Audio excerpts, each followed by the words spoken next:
सभी बहन भाई को प्यार भरा नमस्कार। शंभू हर हर महादेव। मैं आपका एस्ट्रोलॉजर मित्र एस्ट्रो विकास भारद्वाज। आज हम जिस विषय पर चर्चा करने जा रहे हैं वो उन पेरेंट्स के लिए बहुत लाभदायक होगा या उन ज्योतिष के जिज्ञासु लोगों के लिए भी लाभदायक होगा जो ज्योतिष की प्रैक्टिस कर रहे हैं। मैं बात करने जा रहा हूँ शिक्षा से संबंधित योगों पे। प्राय मैं एक बहुत बड़े इंडिया के एस्ट्रोलॉजिक ऑनलाइन प्लेटफॉर्म पर भी वर्क कर रहा हूँ। ऑनलाइन और ऑफलाइन मुझे प्रश्न आते हैं पेरेंट्स के कि हमारा बच्चा पढ़ नहीं रहा या पढ़ने में दिक्कतें आ रही हैं, वो फोकस नहीं देता, और विदेश यात्रा से संबंधित क्या योग हैं जो बच्चे को विदेश में पढ़ाने के लिए हेल्प करते हैं।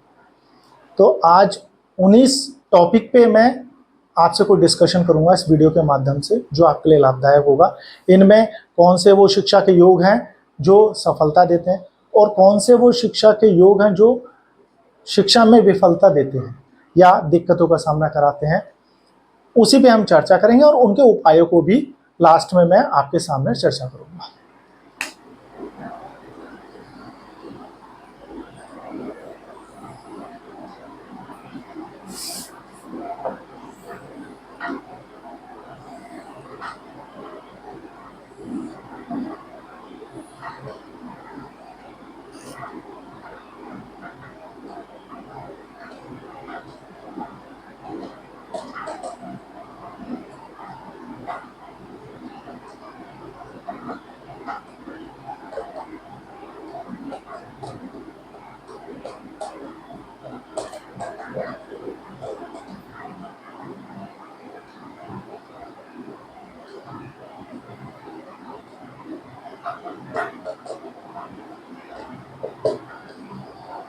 ये हमारे जन्म पत्री के 12 भाव हैं और 9 ग्रह हैं।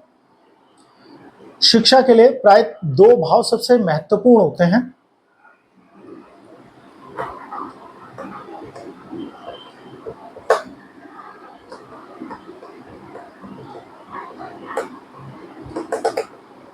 चतुर्थ भाव, नवम भाव, 11वां भाव। नकारात्मक,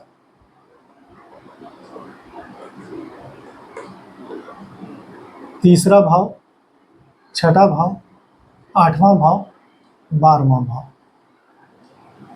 ये नकारात्मक भाव होते हैं। चतुर्थ भाव यानी कि ये 1 2 3 4 चतुर्थ भाव बना। चतुर्थ भाव में मान लीजिए सिंह राशि है ये, तो सिंह राशि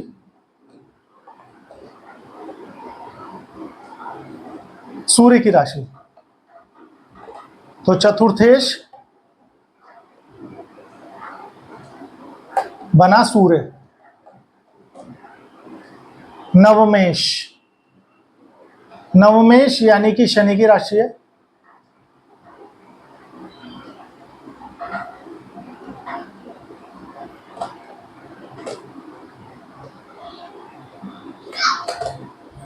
तो आप अपनी जन्म पत्रिका में ये देखें पहले बच्चे की कि चतुर्थेश और नवमेश यानी कि सूर्य और शनि कहाँ पर विराजमान है जन्म पत्रिका में।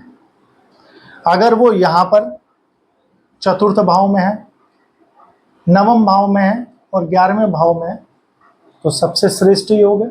या एकादशेश यानी कि एकादशेश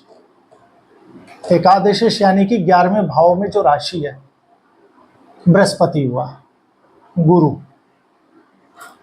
ये तो सूर्य, शनि और बृहस्पति जन्म पत्रिका में कहाँ बैठे हैं। अगर वो चौथे, 9वें, 11वें, 12वें, 11वें में बैठे हैं या एकादशेश बृहस्पति चौथे भाव में और 9वें भाव में है तो बहुत अच्छा योग है।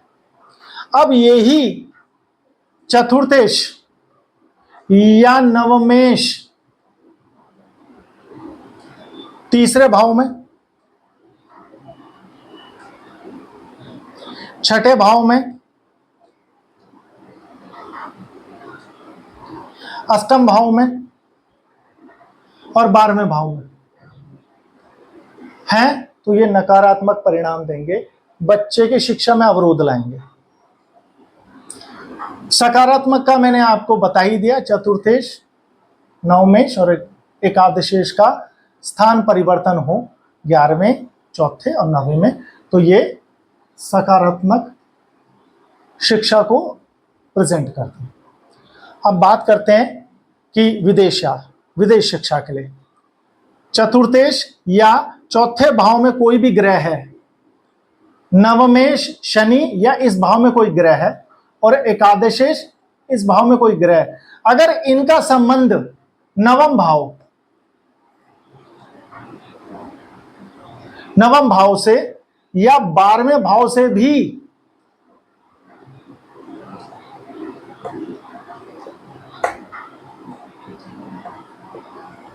इनसे संबंध बनता है, तो विदेश यात्रा में और साथ ही विदेश शिक्षा,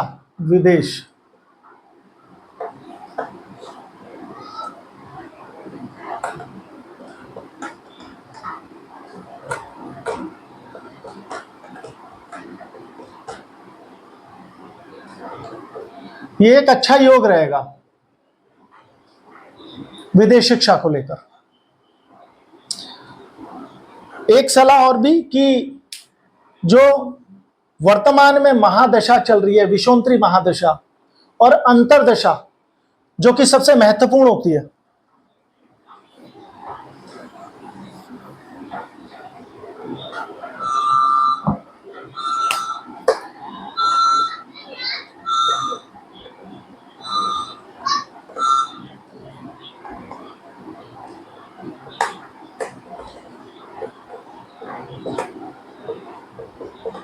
ये दो दशाएं होती हैं। इन दोनों का संबंध अगर चौथे से, नवमें से और एकादश से हो तो ये तो मैंने बताया शिक्षा के लिए श्रेष्ठ है, बट यही विषोंतरी महादशा और अंतरदशा नवम और द्वादश यानी कि 9वां और 12वां इनसे कनेक्टेड हो तो विदेश शिक्षा जिसकी मैं बात कर रहा था में सहयोग देती है।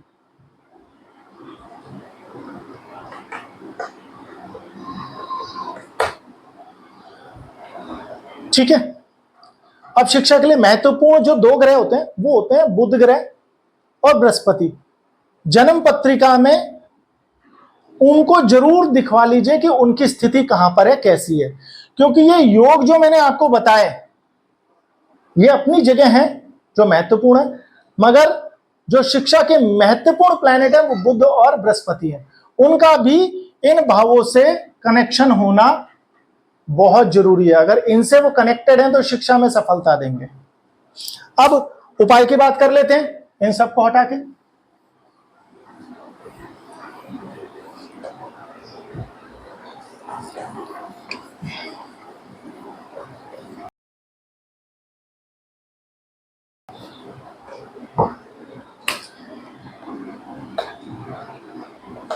उपाय के लिए आप चतुर्थेश, नवमेश दोनों कौन से ग्रह हैं का जाप करें। नंबर 1 इन दोनों का जाप करें। साथ ही दूसरा उपाय बुध ग्रह मंत्र जाप ओम बुम बुद्धाय नमः।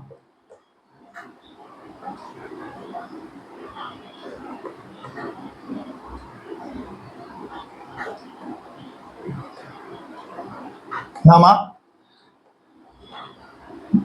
गुरु बृहस्पति ग्रह ओम ब्रह्म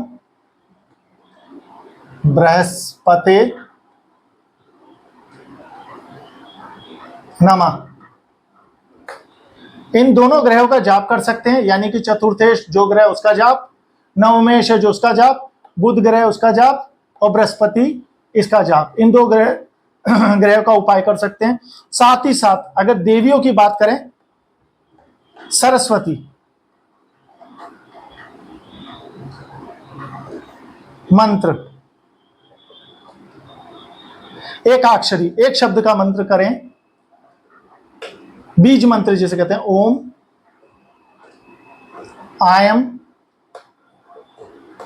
सरस्वती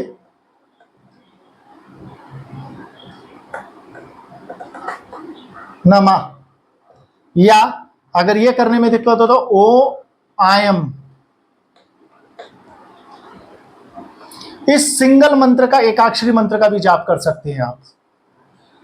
ये